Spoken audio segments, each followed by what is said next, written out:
خلیفہ کے ہم ہیں خلیفہ ہمارا، وہ دل ہے ہمارا آقا ہمارا، ہمارا ہمارا خلیفہ ہمارا، وہ دل ہے ہمارا آقا ہمارا، وہ دل ہے ہمارا آقا ہمارا۔ Assalamu alaikum et bienvenue à l'émission Cette semaine avec le calife. Cette semaine, nous repartons une fois de plus en Gambie pour deux autres rencontres virtuelles tenues avec sa sainteté le calife qu'Allah soit son soutien. Nous commençons par la rencontre avec la Majlis Khudam al-Ahmadiyya. Sa sainteté le calife qu'Allah soit son soutien a tenu une rencontre virtuelle avec les membres de la Khudam al-Ahmadiyya de la Gambie samedi dernier. La rencontre a commencé par la lecture du Saint-Coran, la présentation de quelques hadiths suivis d'une récitation d'un poème du deuxième calife de la communauté. Assalamu alaikum, beloved Huzur. Wa alaikum salam. I had to recite a poem written by Hazrat Muslim Maud radiallahu anhu, advising the Qudamul Ahmadiyya worldwide. Nani halane jamaat mujhe kuch kehna hai, پر ہے شر کے ضائع میرا پیغام نہ ہو، پر ہے یہ سر کے ضائع میرا پیغام نہ ہو، نانی حالانے جماعت مجھے کچھ کہنا ہے۔ Les Khuddam ont pu également faire de courtes présentations. Assalamu alaikum warahmatullahi, brother Huzur. It's a privilege to stand before you and deliver a speech on the topic importance of financial sacrifice. Sacrifices varies depending on the circumstances of every age. In today's time, financial sacrifice is very essential, and it's clear from the above narration that Allah Almighty Himself takes care of such a person who takes part in it with pure intentions. He never forgoes those who strive in His way with their wealth and possessions. La seconde moitié de la rencontre était consacrée à des questions et des réponses. Assalamu alaikum, beloved Huzur. My question is, how can we serve the Jamaat and our country in the best possible way? You see, you are called Khudamul Ahmadiyya, servants of Allah. And the best possible way is that you have to be sincere and honest with your work. Right? Being a khadim, if you are assigned any duty, you should always be ready to discharge that duty, to serve the Jamaat. And as far as your country is concerned, you should always be honest and sincere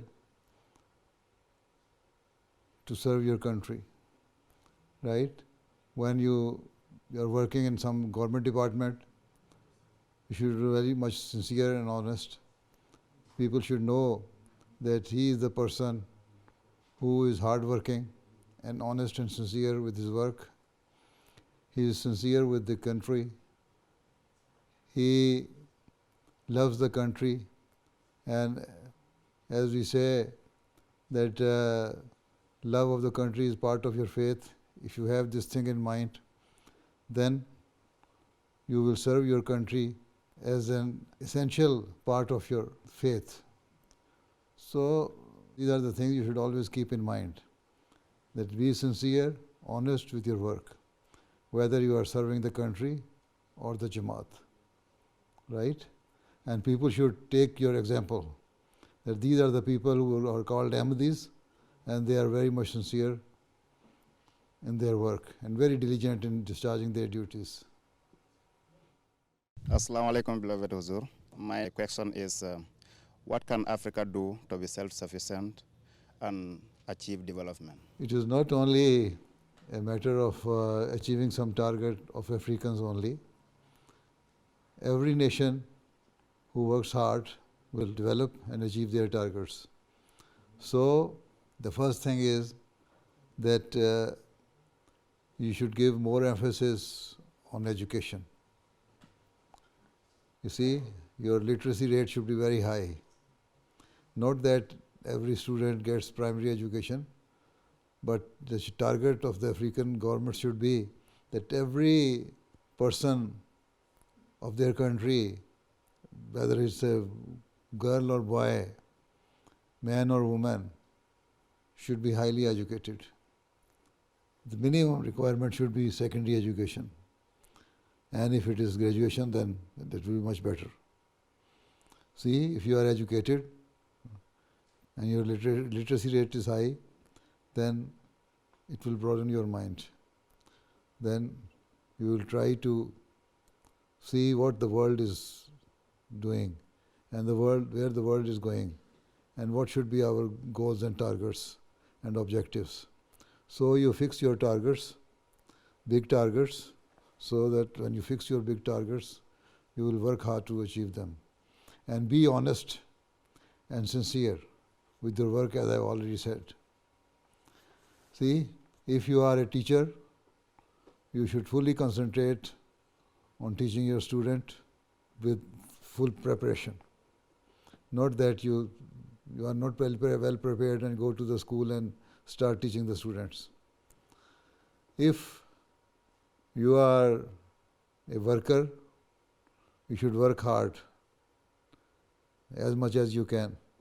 If you are a bureaucrat, you should be very sincere and honest with your work and try hard to achieve the ultimate object of your assignment or complete your assignment within the prescribed time and as early as possible. So, work hard, be honest and sincere to your work and to your nation. And that will help you to develop. And the basic thing, as I have told you, is the education. Every person should try hard to get better education, right? So if you are a well-educated person, then your goals will also be high, right? And use that knowledge and wisdom which you get for the betterment of your nation, for the service of your nation. Okay? Yes, Jazakumullah Huzur. Assalamu alaikum warahmatullahi ta'ala wabarakatuh. Huzur, my question is that what are some of the benefits you get from the conducted mulakats, virtual mulakats? You should tell me. This should be my question, not yours. Huh? Huh? So, do you think you are getting any benefit from this mulakat or not? Yeah, I'm getting benefits because I'm following some of the previous mulakats on YouTube. And I have been following some of the answers you have been given to some of those who ask questions and the advice you give it to the Kudams as well. That is helping you. Yeah, a lot. So you have answered your question yourself? Huh? Okay, Jazakallah. At least one benefit is that, which I get from this virtual mulakat, is that I can see your faces. I can see how strong and staunch the people of the community are in their faith. And I can see the love for the Khilafat on their faces, as I can see on your face. So this is the benefit which I am also getting. Assalamu alaikum wa rahmatullah, beloved Zur. Wa alaikum salam. My question is, since many people are skeptical or afraid to take COVID-19 vaccine, what is your advice regarding it? You see, if the vaccine is available there in the Gambia, you should try to get it. So don't worry. And they want to vaccinate you with the anti-COVID vaccine, then no harm in getting it. Okay? Jazakallah. Assalamu alaikum, beloved Hazur. In the Holy Quran too, Allah mentioned about the jinn and mankind. So what is the difference between the jinn and mankind from the Jamaat's point of view? You see, jinn, there are quite a different connotations of word jinn, right? Jinn means anything which is hidden. This is why bacteria is also called jinn. Those people who live in the hidden places and they do not come out publicly, they are also called jinn. Those big people, they keep their distance from the ordinary man, they are also called jinn. So there were people who were called jinn in the Holy Quran, mentioned in the Holy Quran, who came to listen to the words of the Prophet of Islam sallallahu alaihi wasallam, right? And they said that we have listened to the words and these are the true teachings and we should try to believe in this thing. So that means they were the people, they came secretly, they didn't want to expose themselves, and then they went back to their country and there they spread the message of Islam. So anything which is hidden is called jinn. And all the big people who keep themselves away from the ordinary person, they are called jinn. Anything hidden, bacteria, is called jinn. Holy Prophet ﷺ has said that bacteria is also a jinn. So this is the definition of jinn. Otherwise, in terms of human beings, jinns are also human beings, but those people who claim themselves to be above the ordinary person and they try to keep themselves distant from an ordinary men, ordinary people. See, this is the difference. Otherwise, not much difference. This is what we can comprehend from the teaching of the Holy Quran, from the Holy Quran, right? Okay? All right. Now, Sadr Sahib, your time is over. Mullah Khairan, beloved Huzur, we are very much thankful to you again for giving us the opportunity to spend time with you despite your busy schedule. We will continue to pray for you. Thank you, Jazakallah. Allah Ta'ala bless you all. Okay, Assalamu alaikum wa rahmatullah. Wa alaikum assalam wa rahmatullah. Un deuxième événement virtuel s'est tenu le dimanche en Gambie toujours, cette fois-ci avec les membres de l'Atfalul Ahmadiyya de la Gambie.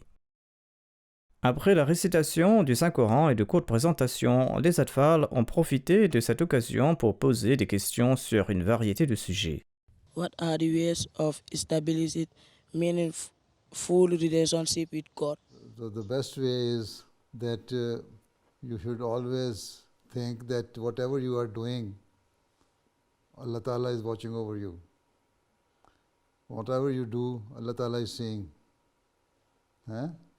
So when you have this type of mindset that whatever you are doing, Allah Ta'ala is watching over you, then you will not do bad things, right? And you will try to follow everything which Allah says to do. And you try to leave all those things which Allah Ta'ala says that you should not do, right? Yes. So always think that Allah Ta'ala is seeing your every deed and action, wherever you are. You can hide yourself from the people, but you cannot hide yourself from Allah Ta'ala. One thing. Secondly, as Allah Ta'ala has said, that 5 daily prayers are obligatory. You have to offer these 5 daily prayers. So when you are praying, then you pray to Allah Ta'ala in your sajdas that Allah Ta'ala make you strong and staunch, that you have good relationship with Allah Ta'ala and Allah Ta'ala listen to your prayers. And when your prayers are listened, then you will develop your relationship with Allah Ta'ala, right? In a much better way. Okay? So never leave 5 daily prayers.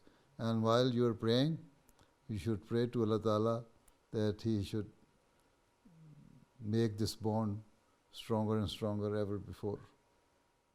Assalamu alaikum warahmatullahi wabarakatuh. Wa alaikum salam. My question is, who should I please in order to please Allah?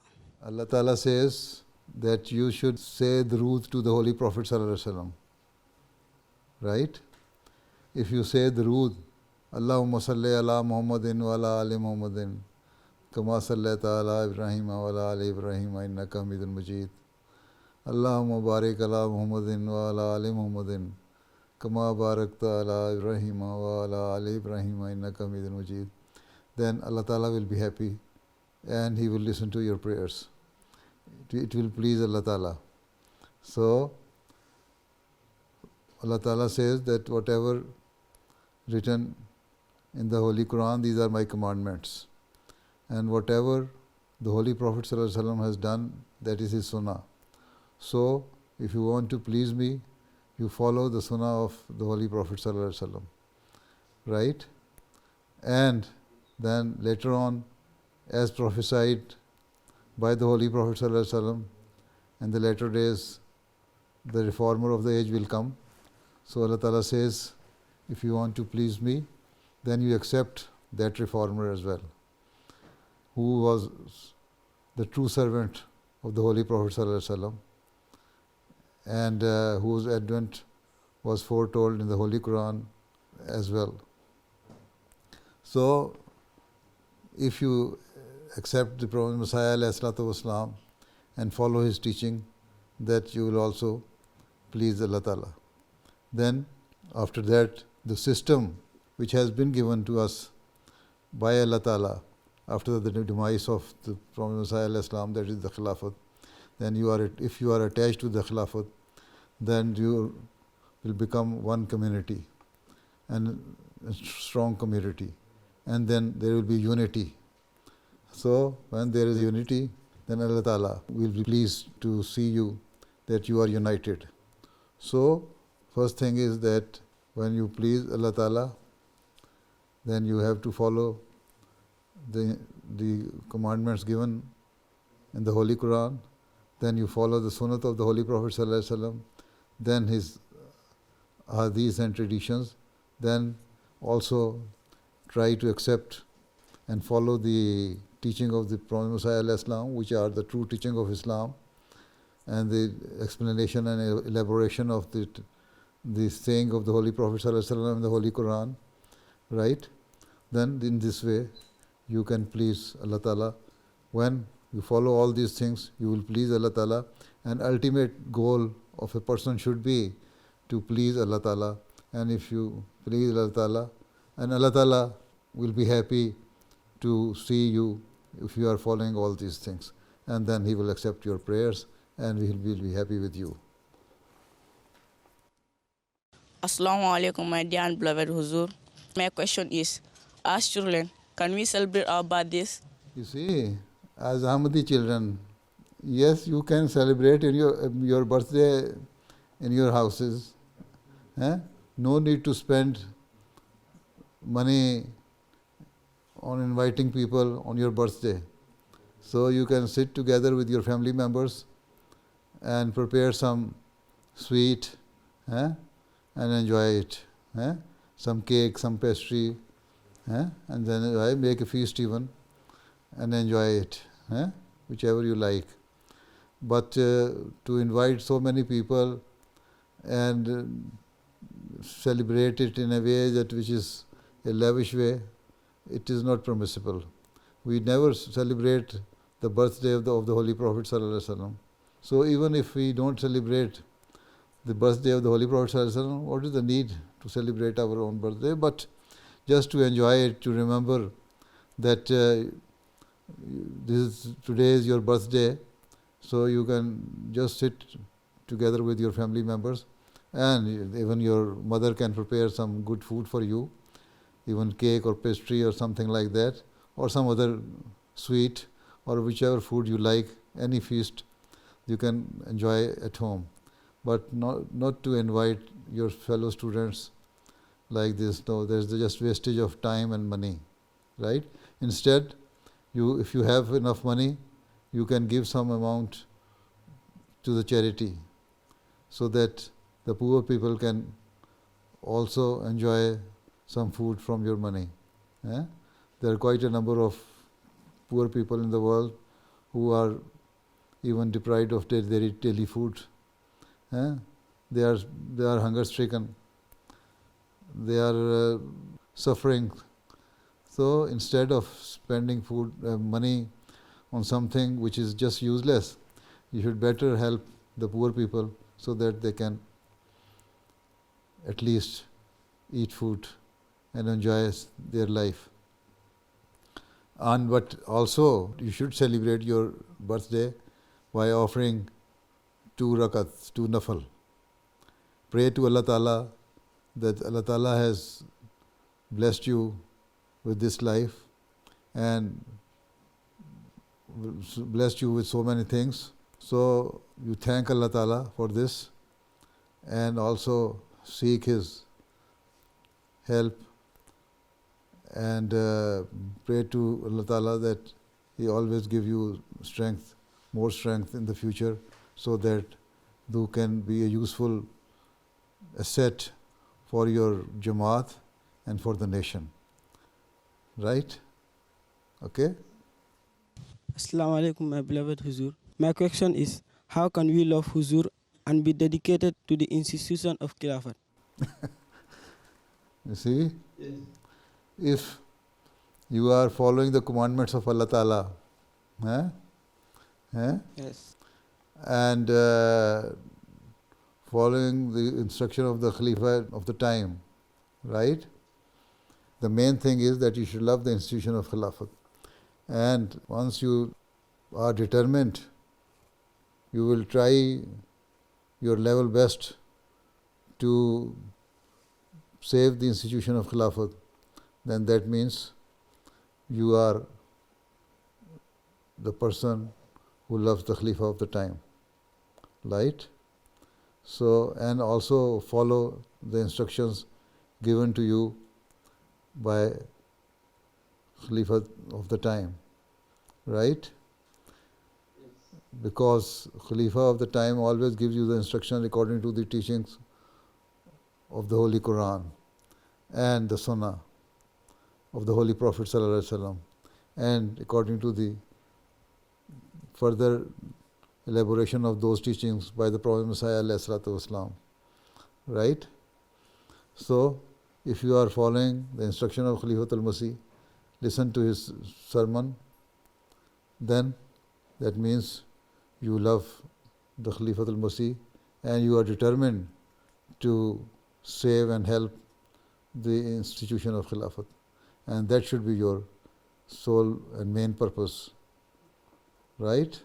Jazakumullah. Which prayer does Huzur like and recite the most? There are quite a number of prayers which I like. I like the prayer Rabbi inni lima anzalta ilayya min khairin faqir. Oh Allah, whatever the blessing you bestow on me, I am in need of that. So there are quite a number of prayers.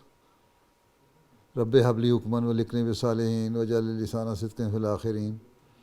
Right? So that Allah Ta'ala give me the wisdom and knowledge, right? And make me to be with those people who are Allah's loved ones, and they are doing good deeds. And then also give strength to my words so that people can understand it. So there are so many prayers, so which I like and recite, and Durood Sharif and Istighfar as well. Istighfar is the main thing which a person should recite, and I also try to give more emphasis on doing Istighfar. So you should also do Istighfar and say Durood. So Allah Ta'ala will save you because of this from the sins, any bad thing which comes into your mind. So if you are doing Istighfar, Allah Ta'ala will save you from it. So you should also do Istighfar. Right? Yes. Okay. السلام علیکم پیارے حضور. وعلیکم السلام. پیارے حضور, مجھے غصہ بہت آتا ہے اور آپ دعا کریں کہ مجھے غصہ نہ آئے. غصہ بہت آتا ہے؟ ہاں جی. اچھا, تمہیں غصہ بہت آتا ہے, تمہیں غصہ نہ آئے تو تم ٹھنڈا پانی پی لیا کرو جب تمہیں غصہ آتا ہے تو. تمہارے چھوٹے بہن بھائی ہیں, بڑے بہن بھائی ہیں؟ چھوٹے بہن بھائی. تم سب سے بڑے ہو؟ ہاں جی. کتنے سال کے ہو؟ 10 سال کے؟ ہاں جی 10 سال کا ہوں. اچھا, تو تم چھوٹے بہن بھائیوں پہ رحم کیا کرو نا. تو چھوٹوں پہ رحم کرنا چاہیے, ان پہ غصہ نہیں آنا چاہیے. تو ٹھنڈا پانی پی لیا کرو. تم بھی استغفار کیا کرو, پھر غصہ نہیں آیا کرے گا. اور ٹھنڈا پانی پی لیا کرو, ٹھیک ہے؟ اچھا, اور آگے. Assalamu alaikum, beloved Huzur. My question is, we want you to visit Gambia. Okay, then pray for it. Pray that Allah Ta'ala make my visit to Gambia as early as possible. Right? I also want to visit Gambia. I don't know, you are more anxious for my visit or I am more anxious than you. Okay, we should both pray. Allah Ta'ala, when Allah Ta'ala accept our prayer, then I will visit Gambia, inshallah. Okay? Then I will see you there personally. Okay? Jazakum. Okay. Now, Sadr Sahib, time is over. Almost 1 hour. So I think it was a good meeting with your Atfalul Ahmadiyya. I don't know whether they enjoyed it or not, but I enjoyed sitting with them. MashaAllah, we enjoy all the mulaqats we have with you. And we are very much thankful to you for dedicating 2 special weeks to the Republic of the Gambia. But what about Tifa Atfal? Did they enjoy as well? I'm quite confident that all of them enjoying. And they are all answering that they all enjoying it. Okay. Okay. Allah bless you all. And see you next time, inshallah, sometime. Okay, assalamu alaikum wa rahmatullahi wa barakatuh. Assalamu alaikum. Wa alaikum assalam wa rahmatullahi wa barakatuh.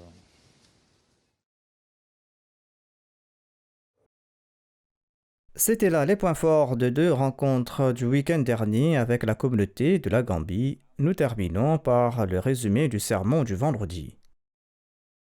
Sa sainteté le calife qu'Allah soit son soutien a continué sa série de sermons sur les compagnons du saint prophète Mohammed lui dans son sermon du vendredi. Le calife a mentionné un incident lors du traité de Hudaybiyah et les grands sacrifices consentis par les musulmans lors de la première période de persécution. کہ جب صلح حدیبیہ کی شرائط لکھی جا رہی تھیں تو اس دوران قریش مکہ کے سفیر سہیل بن عمر کا لڑکا ابو جندل بیڑیوں اور ہتکڑیوں میں جکڑا ہوا اس مجلس میں گرتا پڑتا آ پہنچا.